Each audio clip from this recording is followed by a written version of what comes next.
Mis padres me usaron y pagaron la boda de mi hermana con mis ahorros. Me enteré por Facebook. Gracias al patrocinador que se quedó en casa, escribió mi madre, etiquetándome. Respondí, mañana te espera una gran sorpresa. Esa noche, tomé una decisión. 14 horas después, mi madre me llamó 17 veces presa del pánico. El prometido de mi hermana llamaba desesperado a mi puerta. Mi padre me rogaba que les hiciera caso. Cuando vi la publicación por primera vez, ni siquiera me sentí en shock. Sentí que un calor ascendía en mi pecho.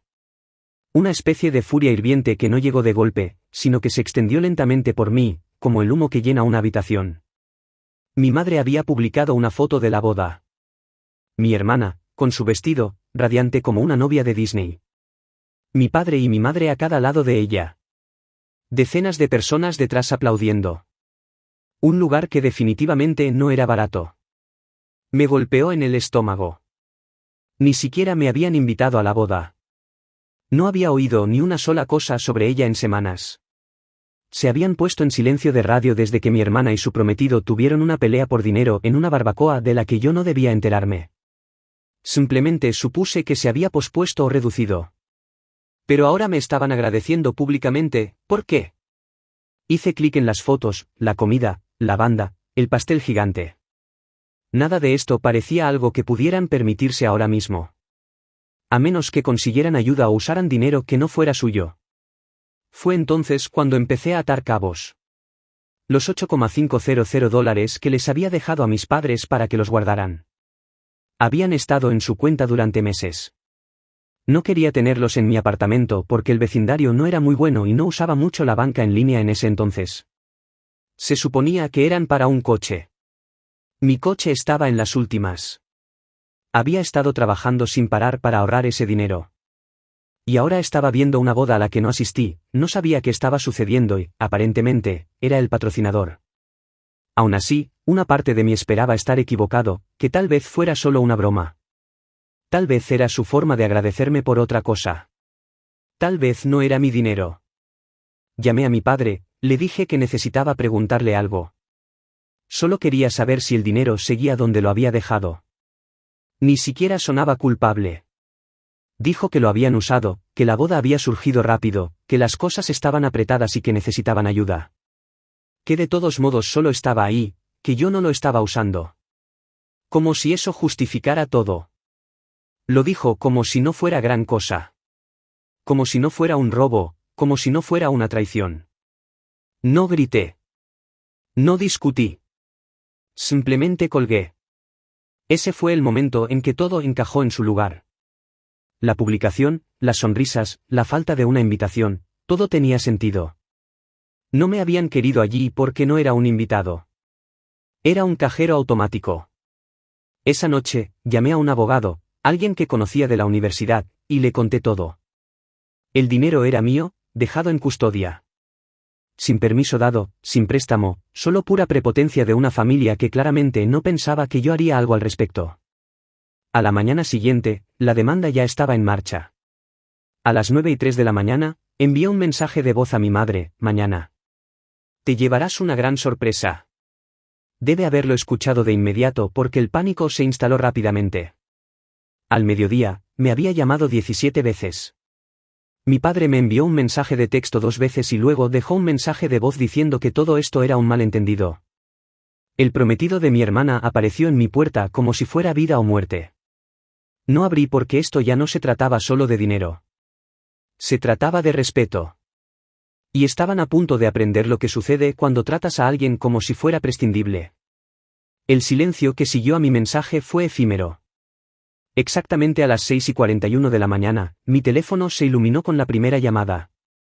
Papá. Luego, de nuevo, 2 minutos después, luego un mensaje de texto. Devuélveme la llamada. Necesitamos hablar antes de que esto se salga de control. A las 7:15, había recibido 9 llamadas perdidas. 3 de mamá, 2 de mi hermana, 4 de mi padre. No contesté ninguna de ellas. Simplemente seguí actualizando los avisos de seguimiento de mi abogado.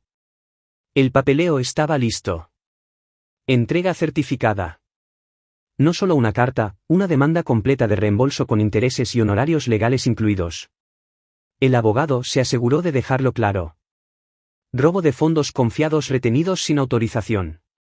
A las 8:03, mi padre envió un mensaje, no para disculparse, no para arreglar las cosas, sino esto: necesitas calmarte. No fuimos solo nosotros. Ryan dijo que estaba bien. Habla con tu futuro yerno. Me quedé mirándolo por un segundo. Ryan, el prometido de mi hermana. Ni siquiera lo había considerado. Apenas me hablaba fuera de los asuntos familiares, y nunca fuimos cercanos. Ni siquiera pensé que sabría sobre el dinero. Pero ahora, aparentemente, todo esto era culpa suya. Mi padre siempre había sido bueno para echar la culpa a otros, pero esta era la primera vez que tiraba a alguien fuera del linaje de sangre debajo del autobús. Tenía miedo. Podía decir que esto ya no se trataba solo de dinero. Si habían involucrado a alguien más, incluso tangencialmente, la situación legal empeoraba. A las 9:26 de la mañana, mi hermana intentó llamar. Dejé que sonara. Luego llegaron los mensajes de ella. Una avalancha de ellos. Primero diciendo que lamentaban que me sintiera sorprendido. Luego que no pensaron que reaccionaría de esta manera. Luego que estaba haciendo una montaña de un grano de arena. Ya lo habían usado. En realidad, escribió eso como si mis ahorros fueran un cupón vencido. No respondí, pero sabía que no había terminado. Alrededor de las 5:45 de la tarde, escuché fuertes golpes en la puerta de mi apartamento. No agresivos, solo persistentes. Alguien no se iría sin una conversación. Miré por la mirilla. Ryan estaba solo. Sin traje, sin corbata como en las fotos de la boda. Solo jeans, una camiseta y esta expresión que trataba de parecer neutral, pero no lo lograba. Abrí la puerta, no porque quisiera hablar, sino porque necesitaba escuchar cualquier excusa basura que trajera consigo. Entró sin preguntar e inmediatamente comenzó a hablar. Dijo que no sabía que el dinero era mío. Que pensó que mis padres habían ayudado con los gastos de la boda y eso era todo. Que solo descubrió que era mío al día siguiente de la boda, cuando vio la publicación de Facebook de mi madre y preguntó sobre el pie de foto. No dije nada. Luego dijo algo que empeoró todo. Tu papá nos dijo que no te invitáramos. Dijo que simplemente complicas las cosas, que nunca has estado realmente involucrado de todos modos, y que era mejor si no estabas allí. Lo dijo como si me estuviera ofreciendo un cierre, como si eso me hiciera sentir mejor. Todo lo que hizo fue confirmar todo lo que había sospechado. No se habían olvidado. No habían cometido un error. Me habían excluido a propósito. Le hice una pregunta. ¿Alguna vez se detuvo y preguntó de quién era el dinero? Él bajó la mirada y dijo, no. Le dije que se fuera. Trató de justificarlo de nuevo, hablando de lo estresantes que eran las bodas, de cómo todos estaban bajo presión, de cómo todo era solo un malentendido. Abrí la puerta y esperé hasta que salió. A las 7 de la mañana siguiente, la carta había sido recibida. Ese mismo día, mi padre llamó de nuevo. Esta vez, contesté. No gritó, tampoco se disculpó, solo sonaba cansado. Dijo, ¿de verdad vas a seguir adelante con esto? Dije, sí, absolutamente. Luego dijo algo que hizo que todo encajara. Esto es culpa de él, Michael. Ryan dijo que él podría cubrir la diferencia. Solo estábamos tratando de ayudar a tu hermana. Si quieres el dinero, habla con él. Estaba pasando la pelota de nuevo, fingiendo que nada de esto era obra suya. Pero ya había hablado con Ryan. Y Ryan había dejado claro que le dijeron que no me importaría. Todos estaban en eso. Tal vez no por igual, pero nadie lo detuvo. Esa noche, recibí un mensaje de voz de mi hermana. Estaba llorando. Dijo que la demanda estaba destrozando a la familia. Dijo que papá le había prometido que se manejaría en silencio. Que él le dijo que yo no necesitaba saberlo. Y luego dijo algo que nunca olvidaré.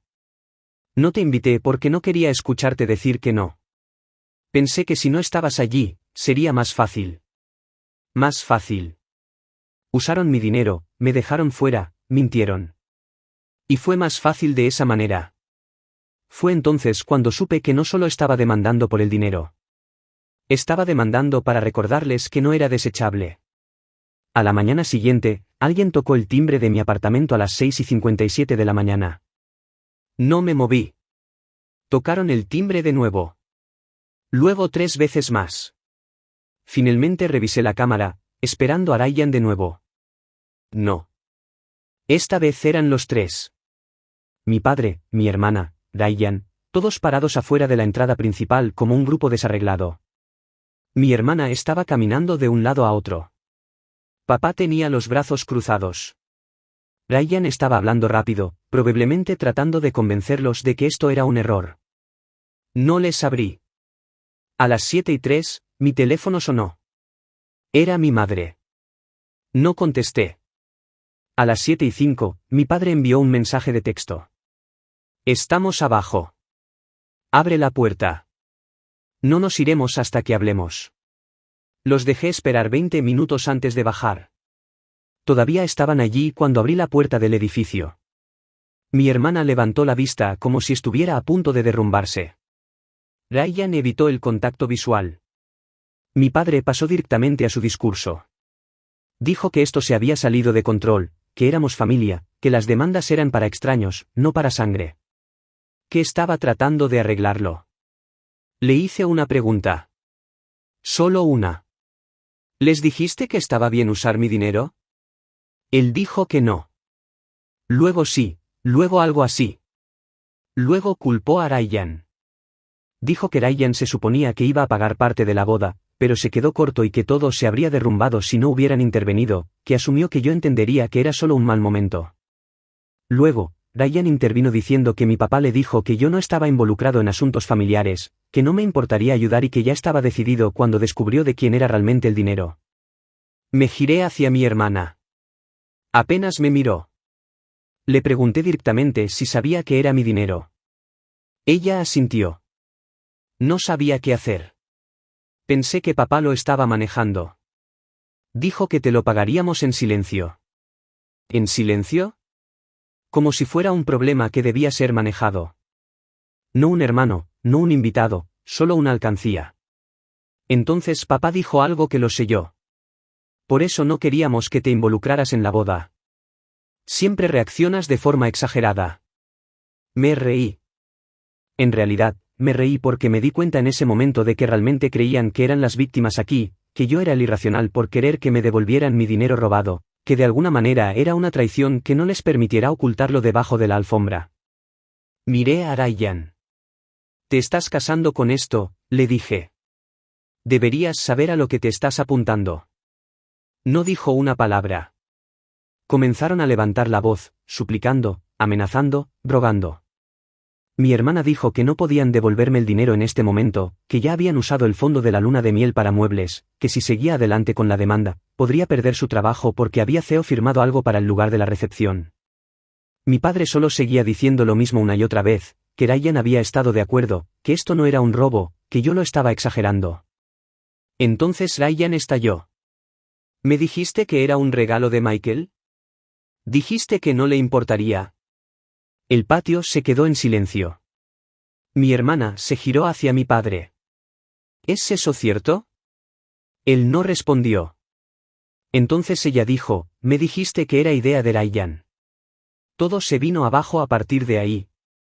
Comenzaron a discutir allí mismo frente a mi edificio, acusándose mutuamente, gritando sobre quién dijo qué. Mi padre culpando a Ryan. Mi hermana culpando a ambos.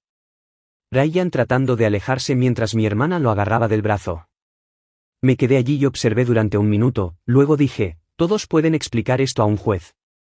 Y volví arriba. Para cuando cerré mi puerta, ya tenía otro mensaje de voz de mi madre. Estaba llorando de nuevo, pero no lo escuché porque la demanda era solo el comienzo. Los papeles aterrizaron en su buzón 3 días después. Mi abogado me llamó esa tarde solo para decir, espero que estés preparado porque esto está a punto de ponerse feo. No se equivocó. Esa noche, mi padre me envió un mensaje de texto una vez. Te arrepentirás de hacerle esto a tu propio padre. Sin disculpas, sin explicaciones, solo eso. Al final de la semana, el abogado confirmó lo que ya sospechaba. El dinero había sido retirado de la cuenta al día siguiente de la boda. Mi nombre nunca se agregó a la cuenta, pero teníamos pruebas de que lo transferí a mis padres para que lo guardaran, y todavía tenía el mensaje de mi madre cuando reconoció haberlo recibido. No había contrato de préstamo, pero había suficiente rastro documental para construir un caso en torno a la confianza y el uso indebido de fondos. Y la parte que realmente dolió, mi hermana había firmado los contratos de los proveedores de la boda ella misma. Su nombre estaba en todo. La florista, el DJ, el lugar. No era mi padre ni Ryan. Era ella. El abogado envió un segundo aviso a todas las partes, exigiendo el reembolso de mi padre y mi hermana. Fue entonces cuando las cosas explotaron. De repente, mi hermana se dio la vuelta. Me llamó llorando de nuevo. Esta vez, sollozando sobre cómo papá también le había mentido a ella. Que ella nunca quiso que esto sucediera, que solo quería un día agradable después de todo el estrés de la planificación y papá dijo que se encargaría del dinero, pero era demasiado tarde. Estábamos más allá del punto de limpieza. Entonces Ryan me llamó, en realidad llamó, no para defenderse esta vez, para tirar a mi padre debajo del autobús por completo. Me dijo que mi padre había pedido dinero prestado a alguien más hace meses, un préstamo personal que no le había contado a nadie, que había usado parte de mi dinero para hacer un pago de ese préstamo antes de la boda, y que solo parte de él realmente había ido a la boda en sí. Entonces, no solo habían gastado mi dinero, sino que habían mentido sobre a dónde fue. Y mi hermana ni siquiera lo sabía. Me llamó de nuevo esa noche, dijo que había confrontado a papá y él explotó. Le dijo que si no lo apoyaba, le estaba dando la espalda a la familia. Dijo que comenzó a culparla por no mantenerme bajo control como si todo esto fuera culpa suya por no convencerme de que lo dejara. Esa fue la última vez que intentó que lo dejara y no lo hice. Mi abogado presentó el caso 2 semanas después. Tribunal Civil, reembolso completo más honorarios legales. Los documentos nombraron a mi padre directamente con mi hermana y Ryan como testigos del uso indebido de fondos. Mamá dejó de llamar. Simplemente comenzó a enviar mensajes cada 2 días con frases vagas como, esto nos va a destrozar, y, solo estábamos tratando de ayudarla. Pero nada de eso importaba ya porque uno por uno el resto de la familia comenzó a comunicarse. Mi tío me envió un mensaje de texto, vio las fotos de la boda. No sabía que no estabas allí. Eso es una porquería. Mi primo llamó y dijo, todos en la recepción pensaron que estabas fuera del país. Eso es lo que nos dijo tu padre. Y mi abuela, la única que siempre me trató como a un ser humano, me llamó solo para decir, haz lo que tengas que hacer, cariño. Nos han avergonzado a todos. Esa fue con la que me quedé. Para cuando se fijó la fecha de la corte, la mitad de la familia no se hablaba con mis padres. Los vecinos se habían enterado. Mi tía se enteró a través de la iglesia. Mi hermana dejó de publicar fotos de la boda por completo. Las que ya estaban arriba, las borró. Y la hipoteca, sí, eso surgió después.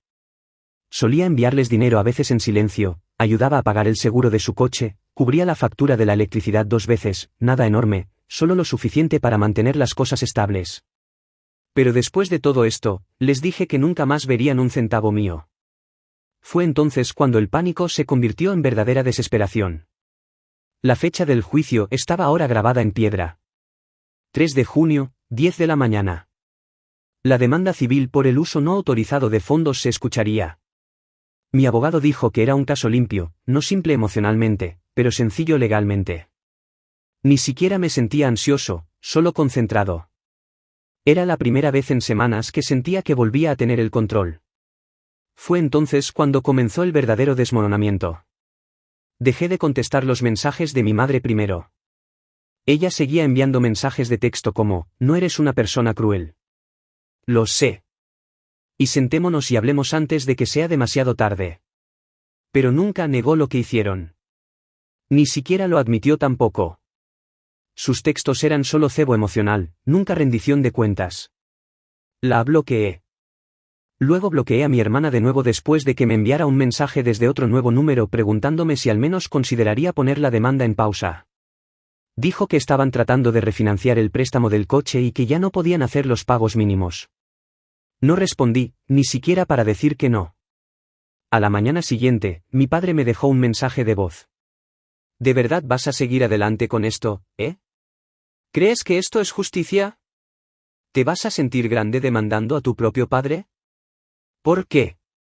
¿Dinero que ni siquiera estabas usando? No me molesté en responder. Lo guardé y se lo reenvié a mi abogado. Pero esa misma tarde, mi hermana llamó desde otro número más. Sonaba desgastada, diferente que antes. Podía escuchar a la gente discutiendo de fondo. Me dijo que Ryan se había mudado temporalmente para quedarse con un amigo.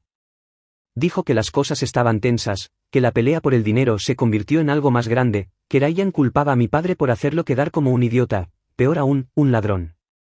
Entonces ella dijo algo que me hizo pausar. Está hablando de echarse atrás del matrimonio. No respondí. Ella siguió adelante. Dijo que las deudas de la boda se estaban acumulando.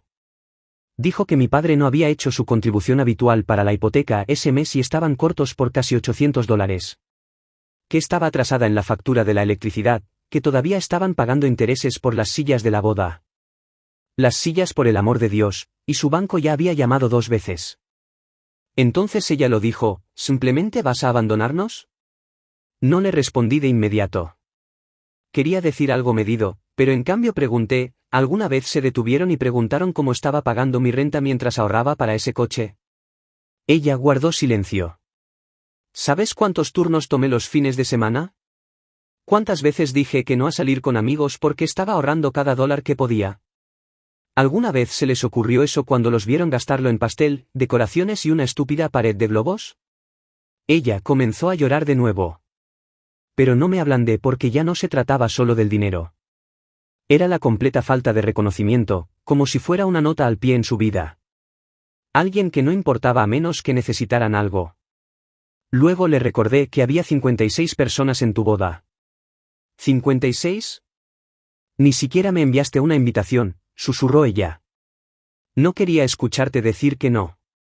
Eso es porque ya sabías cuál habría sido la respuesta. Terminé la llamada.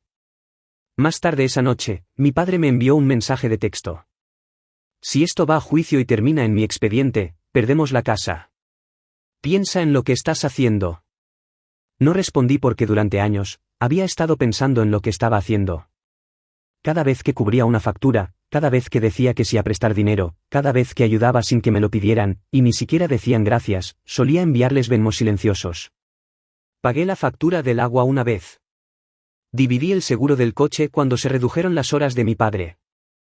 Nunca me pidieron que lo hiciera, no en voz alta. Simplemente se aseguraron de que supiera cuando estaban cortos y yo intervenía. Ya no. Me retiré del Netflix conjunto, corté la línea telefónica adicional que había estado pagando en mi plan. Le dije a mi banco que bloqueara cualquier intento futuro de débitos automáticos de los servicios públicos vinculados a mi nombre. No era venganza. Era claridad. Y una vez que comenzó, fue como si finalmente pudiera respirar de nuevo. Mi primo se comunicó esa semana y dijo, le están diciendo a la gente que le diste la espalda a la familia. Le envié capturas de pantalla de la publicación de Facebook y la confirmación de transferencia de mi banco. No respondió después de eso. Mi abuela llamó. Tiene 84 años y ni siquiera envía mensajes de texto. Dijo que mi madre estaba llorando frente a los vecinos, diciéndoles que yo era despiadado. Le dije la verdad, simple y sencilla. Ella dijo, no te culpo. Se humillaron a sí mismos y a nosotros. Tendrán que responder por eso por su cuenta. Y luego colgó. Esa noche, por primera vez en mucho tiempo, dormí toda la noche porque ahora no estaba esperando que nadie explicara. No estaba esperando que cambiaran de opinión. Finalmente había trazado la línea. El juicio estaba programado para el 3 de junio, pero ya se veía venir mucho antes de que entrara al edificio. Intentaron retrasarlo. Mi padre solicitó un aplazamiento, diciendo que necesitaba más tiempo para prepararse. Mi abogado respondió con documentación que mostraba que ya habían tenido casi un mes y que cualquier retraso solo aumentaría los costos por mi parte. El juez se puso de nuestro lado. Esa fue la primera grieta real en su confianza. La noche antes de la audiencia, recibí un último mensaje de texto de mi padre. No importa lo que pase mañana, solo recuerda que esta fue tu elección. No respondí. Usé una camisa sencilla con botones y jeans a la corte. Ninguna familia vino conmigo. Nadie se sentó detrás de mí. Mi abogado y yo entramos, presentamos nuestro caso y dejamos que la verdad hiciera el trabajo. Teníamos el recibo de transferencia bancaria original. El mensaje de texto entre mi madre y yo cuando les pedí que guardaran el dinero. La publicación de Facebook agradeciendo al patrocinador que se quedó en casa. Una versión impresa del mensaje de mi padre diciendo que Ryan estaba de acuerdo. Y el mensaje de voz donde mi hermana admitió que papá le dijo que no me invitara. Ni siquiera intentaron negar que el dinero fuera mío, solo intentaron reformularlo. Mi padre afirmó que era un malentendido, que nunca había dicho que no podían usarlo, que estaba bajo presión para ayudar a mi hermana e hizo una elección que pensó que la familia apoyaría. El juez le preguntó si alguna vez había dado consentimiento escrito o verbal para que se usara el dinero. Él dijo que no, luego hizo una pausa, luego dijo, pero no pensé que fuera necesario. Eso fue todo. Eso fue todo lo que el juez necesitaba. Falló a mi favor. Se les ordenó reembolsar los $8,500 completos más $2,100 en honorarios legales, más una fecha límite, 30 días. Sin excepciones. No se sintió como una victoria. Simplemente se sintió hecho, como el final de un trabajo largo que nunca quisiste comenzar. 2 semanas después, recibí una llamada de mi abogado. El cheque había llegado, correo certificado, firmado por mi padre, pagado en su totalidad. Lo recogí el mismo día, lo deposité y 2 días después, compré un Honda Civic usado que había estado observando durante meses. Título limpio, un solo dueño, conduce suave. Esa noche, salí a dar una vuelta solo para sentir el aire que entraba por las ventanas. Sin música, sin llamadas, solo silencio. Pensé que ese era el final. Pero luego, por supuesto, volvieron una vez más. Era un domingo a última hora de la mañana. Estaba en casa lavando la ropa cuando alguien tocó el intercomunicador. Revisé la cámara. Era mi hermana sola sosteniendo 2 cafés y un pequeño álbum de fotos. No presionó el timbre más de una vez, simplemente se quedó allí. Respondí a través del altavoz. Me preguntó si podía subir. Dijo que quería hablar. Dijo que no quería perderme. Que las cosas se habían salido de control y que no sabía cómo arreglarlo, pero tal vez podríamos empezar de nuevo. Le hice una pregunta. Si nunca hubiera presentado la demanda, ¿te habrías disculpado? Hubo una larga pausa. Entonces ella dijo en voz baja, probablemente no. Eso fue todo lo que necesitaba escuchar. Le dije que ya no estaba enojado, pero que no iba a fingir que no había pasado nada. Dije, tú lo rompiste. Yo solo dejé de fingir que podía arreglarse. Luego terminé la llamada. Ella se quedó afuera por un tiempo más y luego se fue. Mi madre no ha vuelto a aparecer. Todavía envía mensajes de texto cada 2 meses, siempre alrededor de los días festivos.